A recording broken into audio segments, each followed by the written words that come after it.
coming. So I don't see dog. Dog, where are you? I am here. I am. Okay, so many people. So you know, in Zoom, we miss sometimes the view of the people. So I present Doug.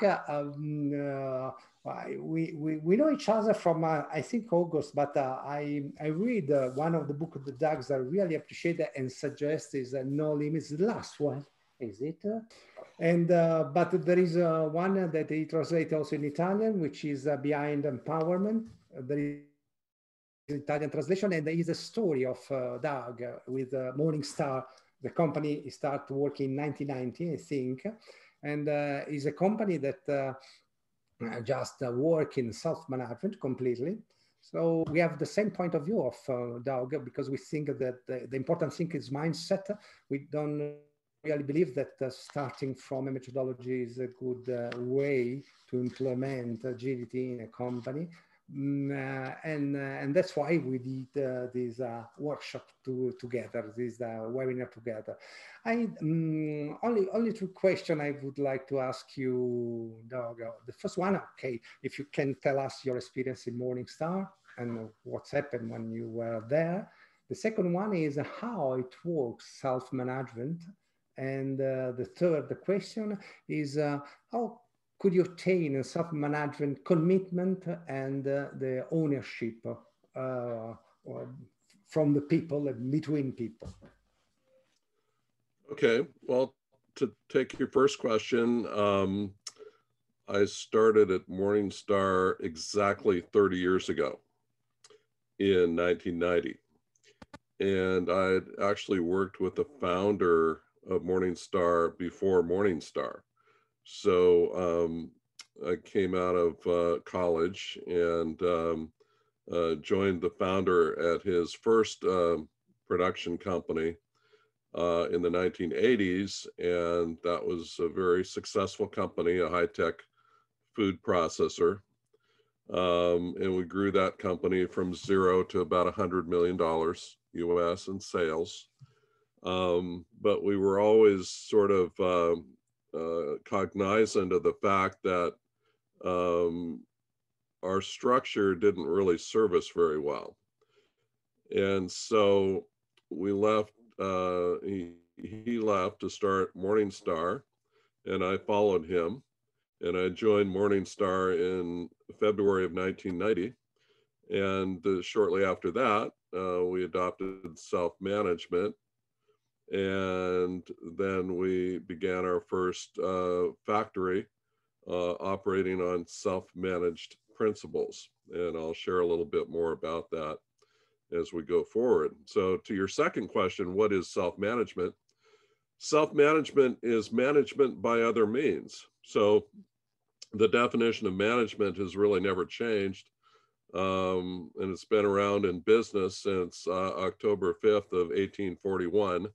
Instead of having a pyramid, a hierarchy of managers, of bosses, we slice up management and divide it up among everyone in the enterprise. So everyone is a manager.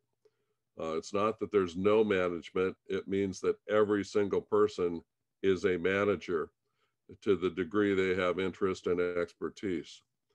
And the third question had to do with commitment, and commitments are supremely important, particularly when you have an absence of hierarchy. Commitments are the atoms of work. They are what hold work together in a business enterprise in the absence of bureaucracy and command and control authority. Commitments are promises by and between people. Declarations of intent with an intent to perform. And we hold commitments very highly in a self-managed enterprise because commitments are the way that work gets done, and they are the foundation for accountability. There is no accountability without an underlying commitment. So hopefully, did I answer your questions, Fabio? Okay. Can you just go deeper in this kind of concept, how it works, for example, inside the Morningstar, the way that you do self-management? How do you get agreement between people? Well, we start with principles. So there are two foundational principles in organizational self-management. And the first principle is that human beings should not use force or coercion against other human beings. And that principle is the foundation of all law everywhere in the world, whether you're in Italy or the United States or South America or wherever you go in the world. The absence of force is the foundation of law. Every law against assault and battery and theft and burglary and kidnapping and murder and all the rest is predicated on the foundation that people should not use force against one another. And the second principle is that people should keep the commitments they make to each other. And I just described the importance of commitments. They're the atoms of work. They're what hold work together. So commitment making and keeping is also a foundation of law, especially civil law and contract law. Contract law, of course, would mean nothing if parties didn't do what they to do. And so we adopted these two principles of management and incorporated them into the governance of the enterprise. They represented pretty much the entire governance of Morningstar. And so it's about organizing around simple, clear principles. D. Hawk, the founder of Visa, famously said that complex rules cause simple, stupid behavior, and simple rules lead to complex, intelligent behavior. And so we want to err on the side of intelligent behavior, operating around simple rules that allow enormous complexity, which is the title of this discussion today. Simple rules can govern incredibly complex behavior. If you think about DNA is a double helix. It's two strands of some of the simplest material on Earth. It's sugar and phosphate, and yet between those two strands of DNA is included all the information required to make you and I and everyone on this call and every living thing on the face of the earth. So we can derive enormous complexity from great simplicity. And we can do that in business as well. So we operate according to two principles. And by the way, these two principles that I articulated are the most fundamental principles of human interaction. They are to human beings what gravity is to physics. If you imagine a world where everyone abandoned the use of force against other human beings, we wouldn't need armies or navies or police or locks on our doors. And of course, we know that's not realistic. We understand that's not reality, but that's not really the point. The point is, the closer we approach that ideal state, the better off we are as human beings. The more space we open up for human happiness, harmony, prosperity, teamwork, and all the good things of life. And if you imagine a world where everyone did what they said they were going to do, what an amazing world that would be in which to live. And of course, we know that's not realistic. That's not reality. But again, that's not the point. The point is, the closer we get to that ideal, the better off we are as human beings. And the more space we open up for human happiness and harmony, prosperity, teamwork, and all the good things of life. And by the way, keeping commitments has quantifiable, measurable financial and economic value. If you imagine two stores, one of which is 100% reliable, the other is only 90% reliable in stocking the goods that you require, the store that's got 90% reliability would have to discount its goods nearly 20% to be truly measurable economic financial value. And the same logic applies to individual contributors in the workplace. And so the participation to the project or the operation are voluntary. it works, this kind of process.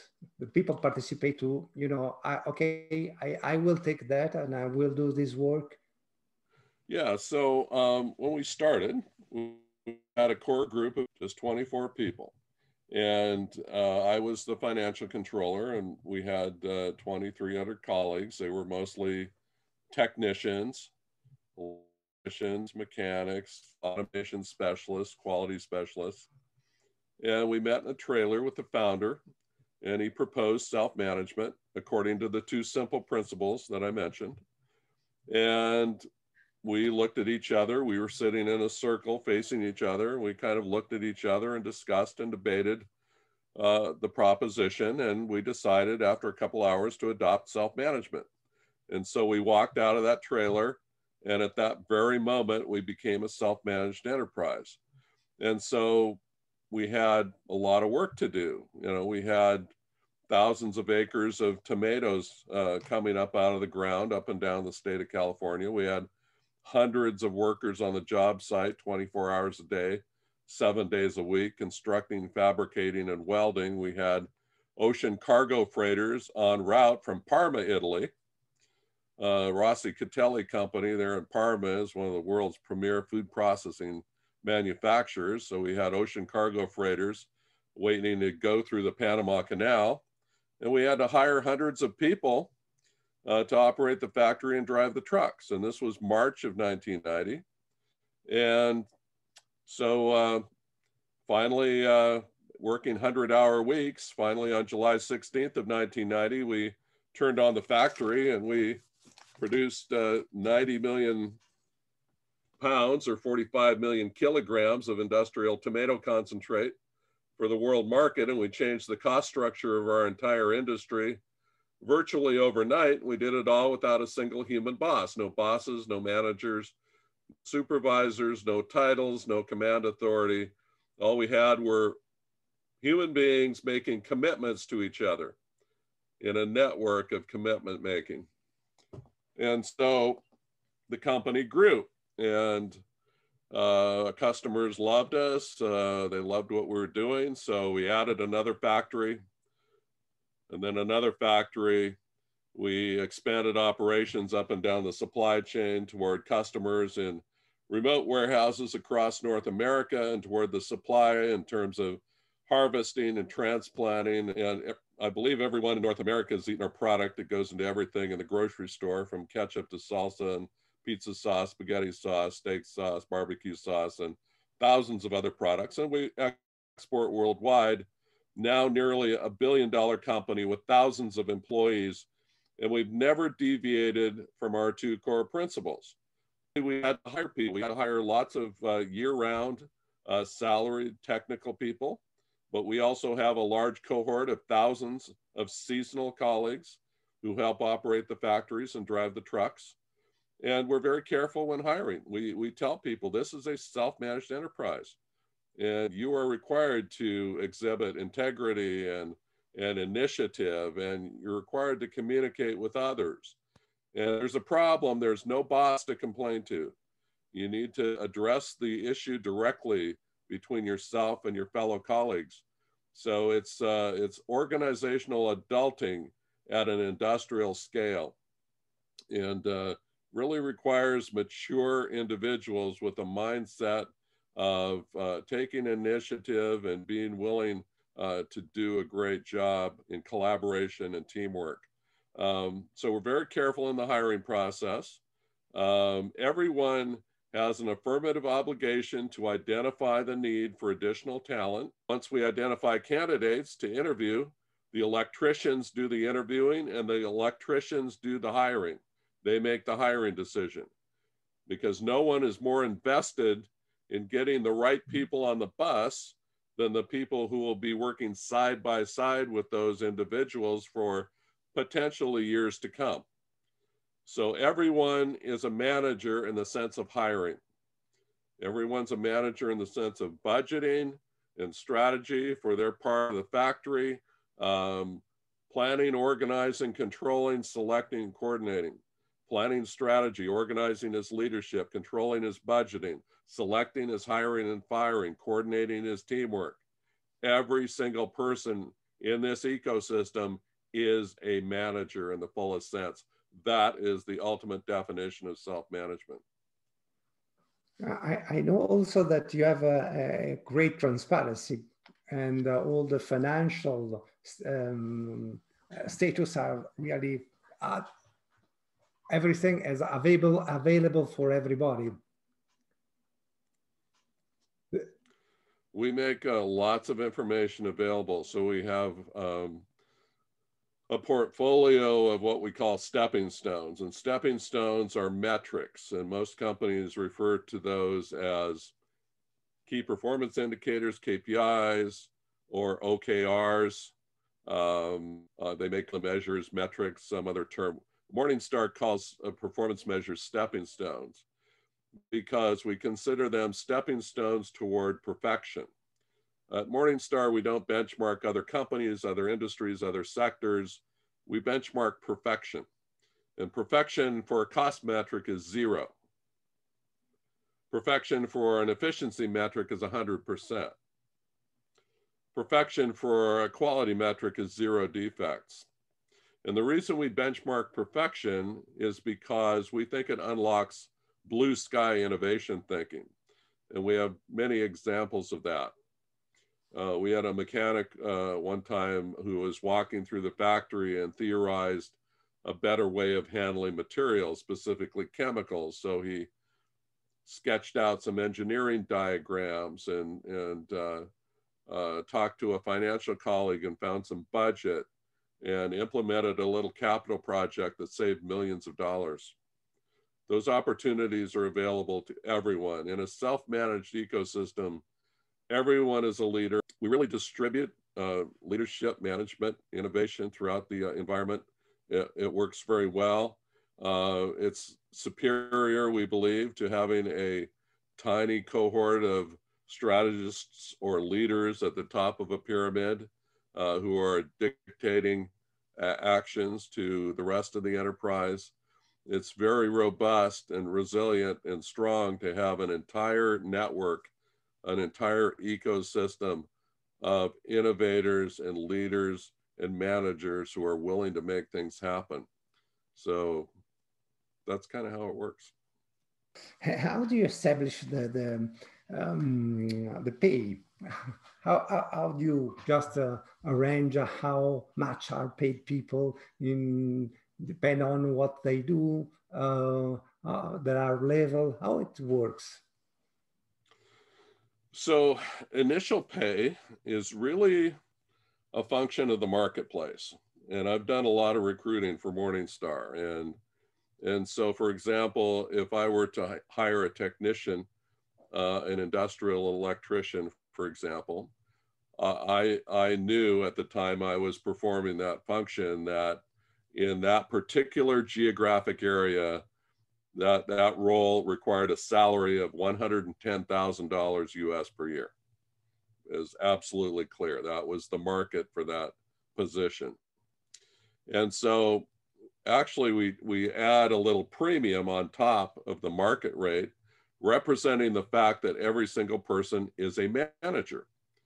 So in addition to performing technician duties, requiring electrician expertise, one would have to be involved in planning, strategy, providing leadership, working with the budgets, the P&Ls, identifying talent to operate the equipment, and being involved in teamwork and meetings and collaboration. So there's a premium attached to that. That could be 8 to 10 to 15%.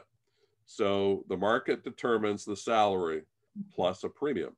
And that's the starting salary. Now we go through an entire year of production. At the end of the year, each location, each factory has a compensation committee. So this compensation committee meets individually with each and every team member associated with that factory. And the team members bring their stepping stones, which are the two-dimensional line graphs I mentioned earlier.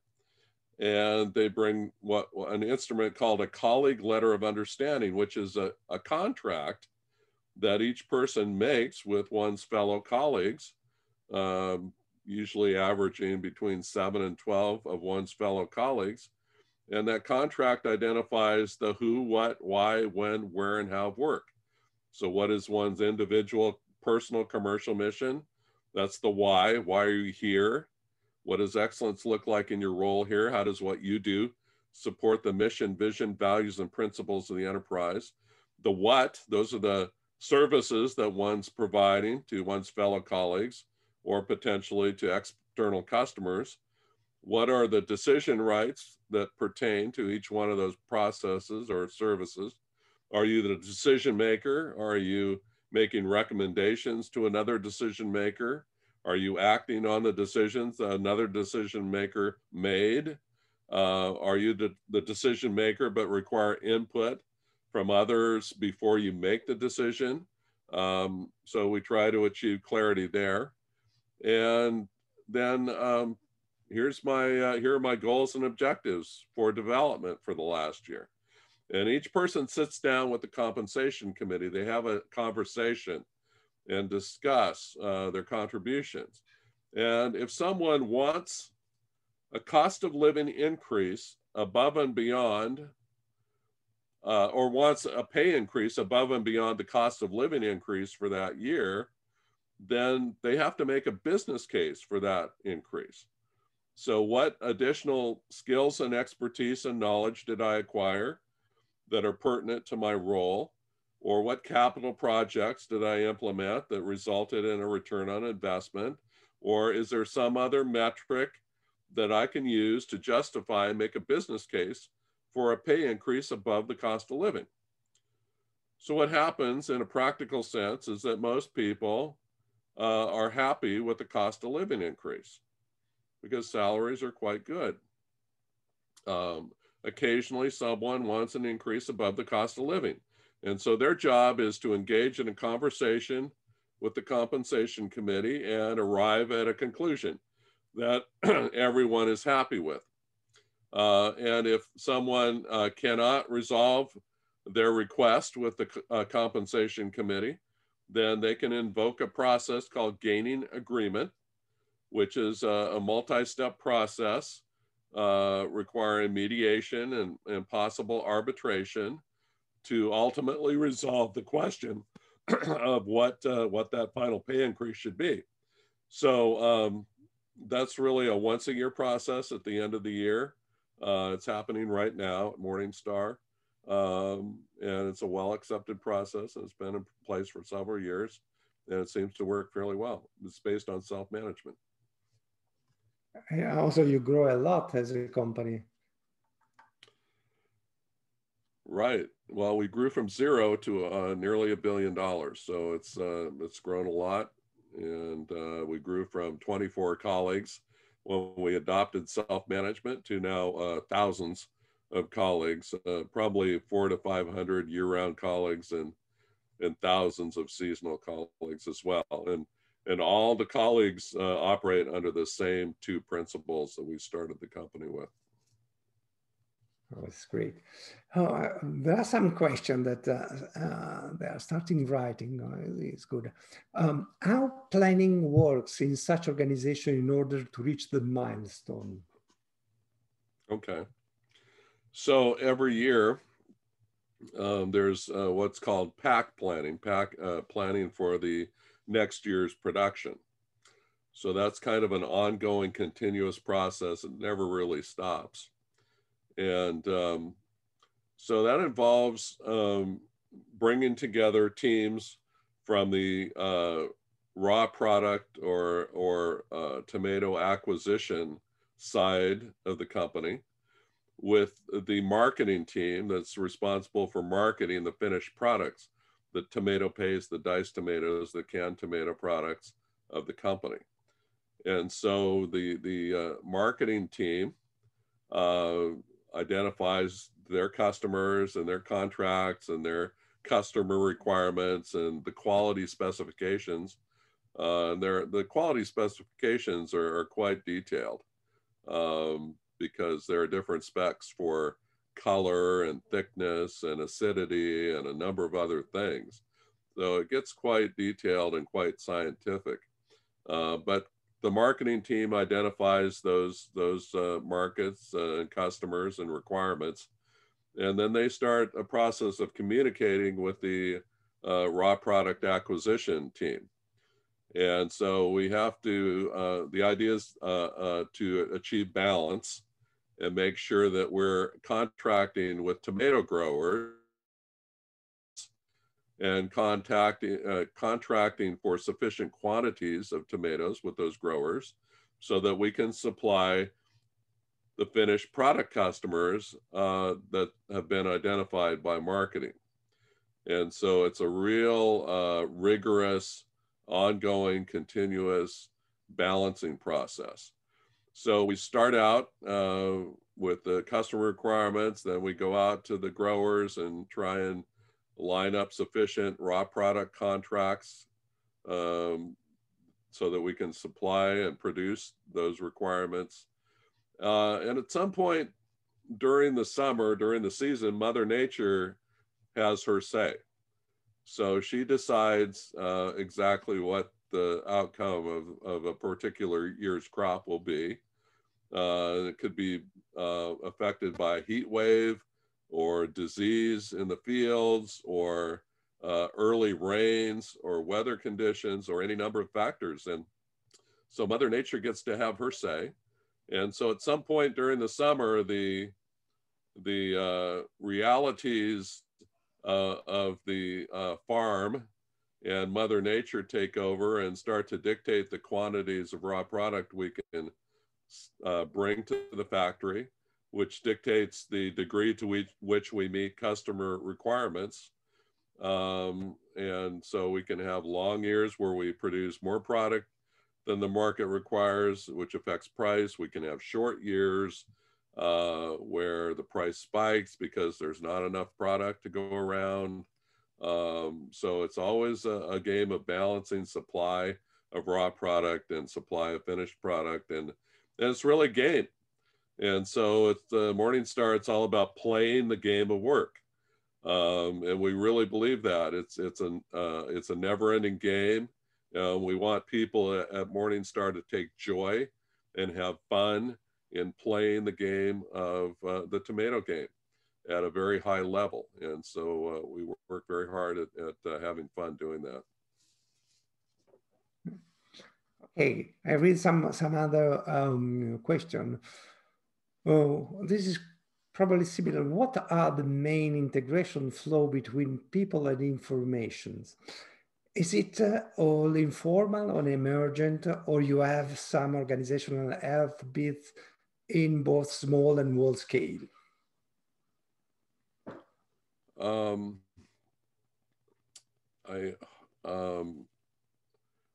So we have lots, our self-management depends on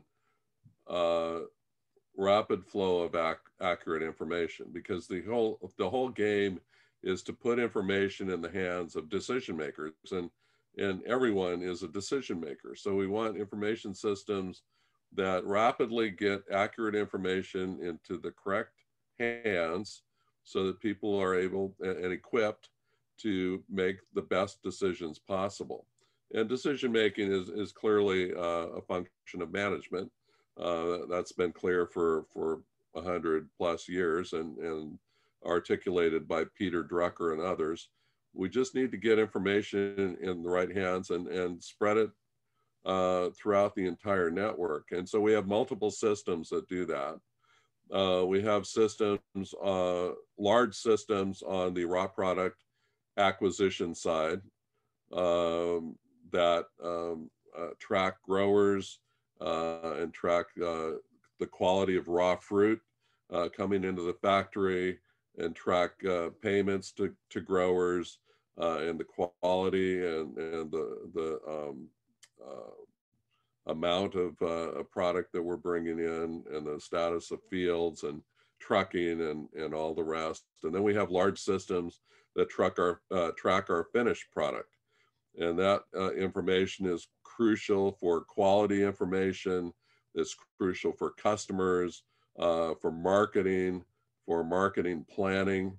It's really the closest thing we have to an ERP system. It's really crucial for distribution and selling the product and creating contracts, both firm contracts and projected contracts.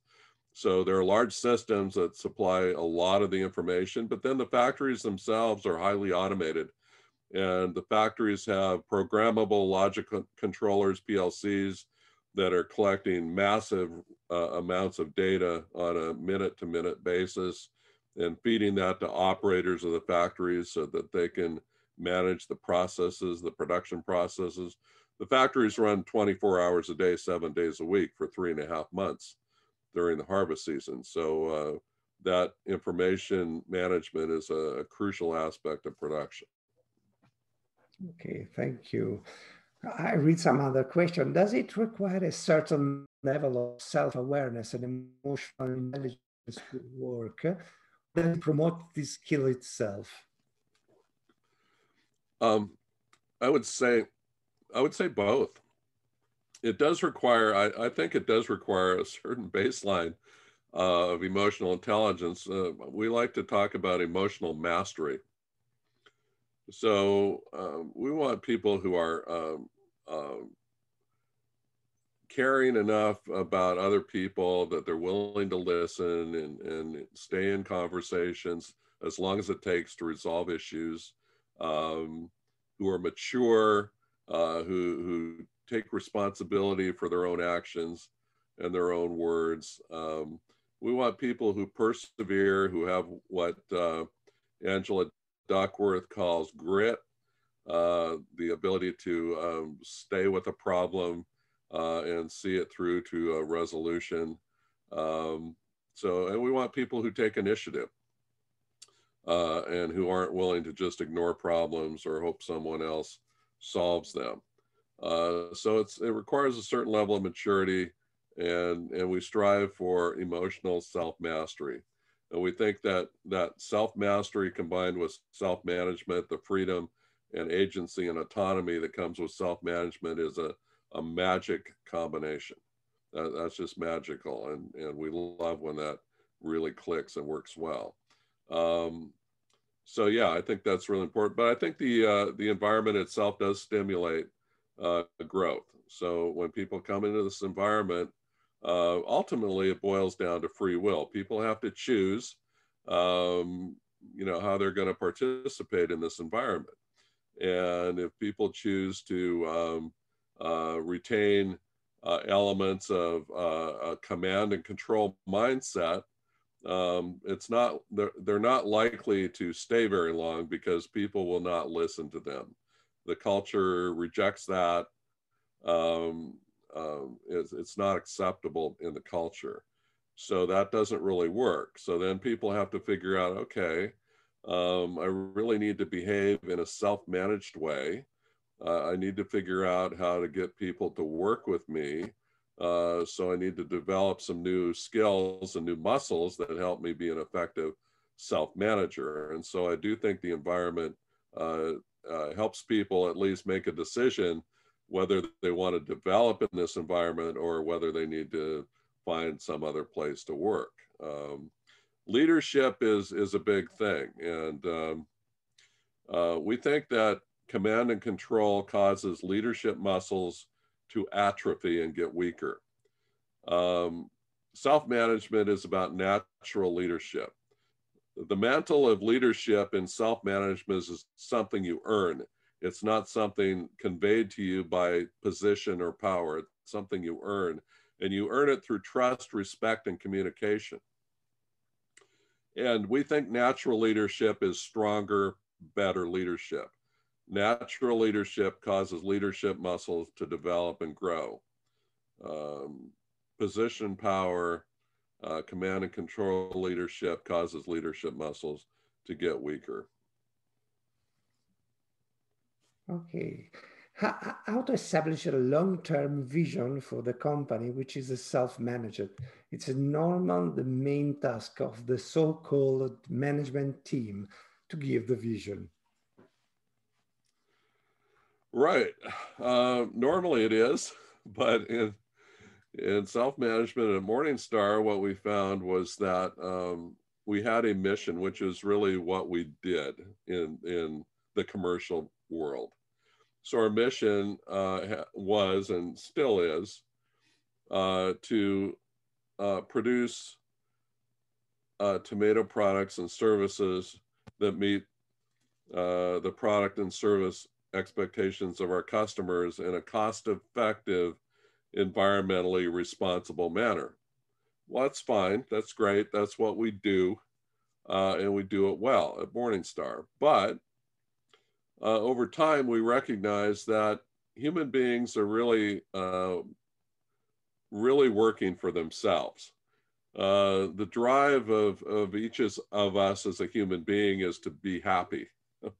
We want to be happy. We want to be fulfilled in some way. And so now our vision for Morningstar is to create a vibrant work environment where human beings can flourish and thrive based on principles, including human respect.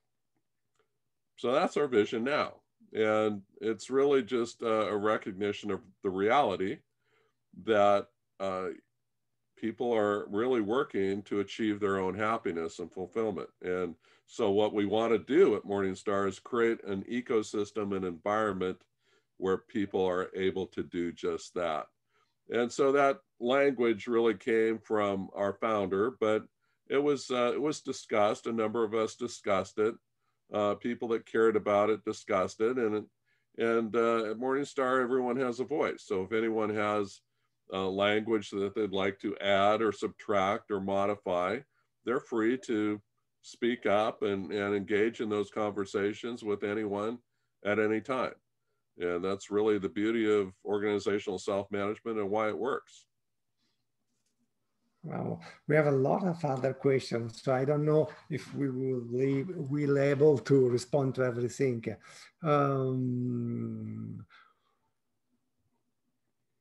Okay, this one is quite actually currently at the time of the COVID. What are the success factors of any inclusive leadership in companies? Okay, I'm not sure I heard that exactly. Could you run that by me one more time, Fabio? Yeah, sure. Currently, at the time of the COVID, what are the success factors of an inclusive leadership in companies? Which means, I think, what are the factors that make success of this kind of leadership? Yeah. Well, we measure two things for success at Morningstar. We have to make a profit over the long term or we won't survive. And we've been able to do that. So that comes from playing the tomato game well at a high level. But measuring the success, we really think creating that vibrant work environment where people can flourish based on human respect is our standard for success. And so we try to get at that by measuring happiness and trust and tracking those trends over time. There is another question, could be interesting. In your, all are interesting, but maybe we don't have enough time. In your real life experience, is a person's commitment always a good predictor of good performance for the company? Or were there case which made you question for a while the principle? I don't think no, we've never questioned that principle.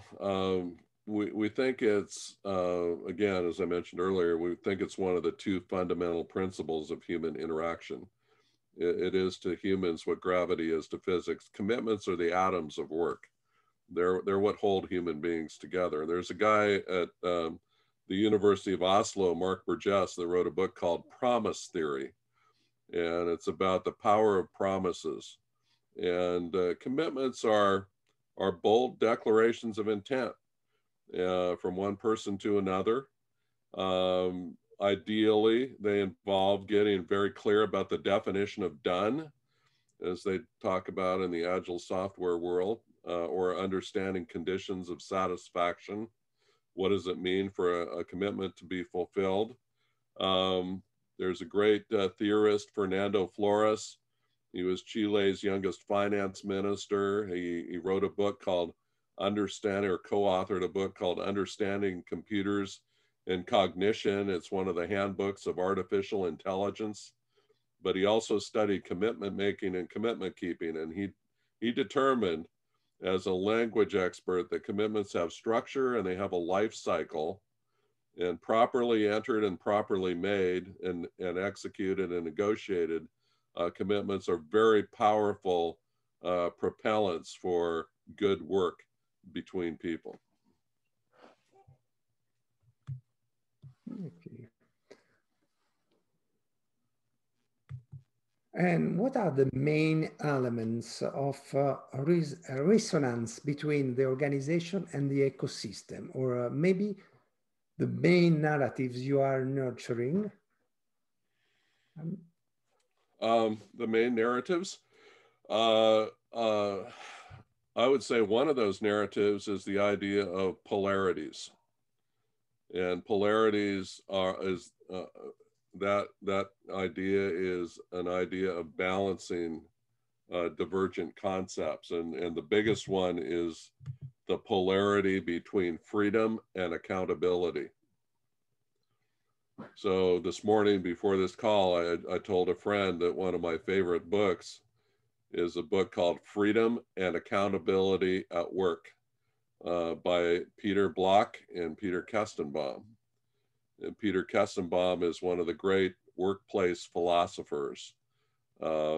He's just turned 92. He's written a number of books. He still works 8-hour days and has a weekly blog. And he's my best friend, and he's a friend of Morningstar.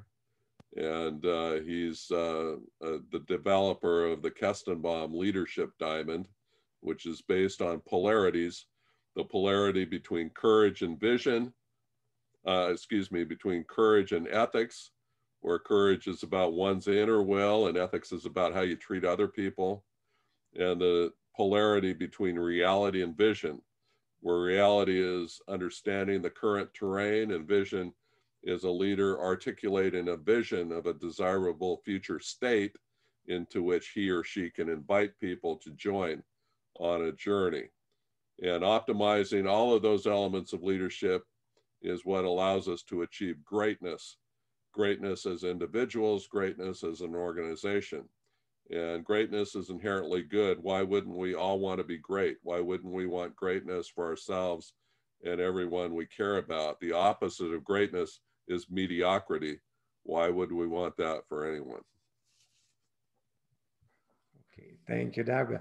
There is one question that probably is someone that you know, because say, I remember from Agile India 2019, the concept of work-life integration over work-life balance, which is something I'm actively working on since 2016. Does Doug want to share something on it? I would be happy to share something about that. We never talk about work-life balance at Morningstar, and the reason for that is that work is it's part of life. I mean, everyone with whom we work is alive. We are working with living people. Work is part of life, and we go through phases. So when we started Morningstar, we were working 100-hour weeks. To build our first factory. It was, failure was not an option. If we didn't succeed in building that first factory, we would have completely failed, and we would have gone out of business, and it would have been disastrous. So we worked very hard, but work's just part of life. So the idea is to integrate work and life into life, recognize work as part of life, and make work as enjoyable as possible. That's why we measure happiness. Let's try and make it as enjoyable as possible. Turn it into a game so people can play the game of work and have fun and something that's more than just work to take home a paycheck that you actually look forward to. We actually had a project team a few years ago, and they did an interview for an author named Dr. Lori Kane, who wrote a book called Different Work. And I remember them saying that they couldn't wait for the weekend to be over so they could get back to work on Monday and start playing the game of work. Good, thank you. Not everyone's going to be like that, but that was their mindset at the time. Now, thank you so much for your time, all your answer and explication. Would you like to add something else to just close the session, the webinar session? Well, really, I just want to thank you, Fabio and Ilaria and Luca and your team. I appreciate the invitation very much. I love Italy. I love Milan, and I can't wait for COVID to be over so I can come back and visit. And it's been an enjoyable experience. Thank you for inviting me, and thank you to all who participated today.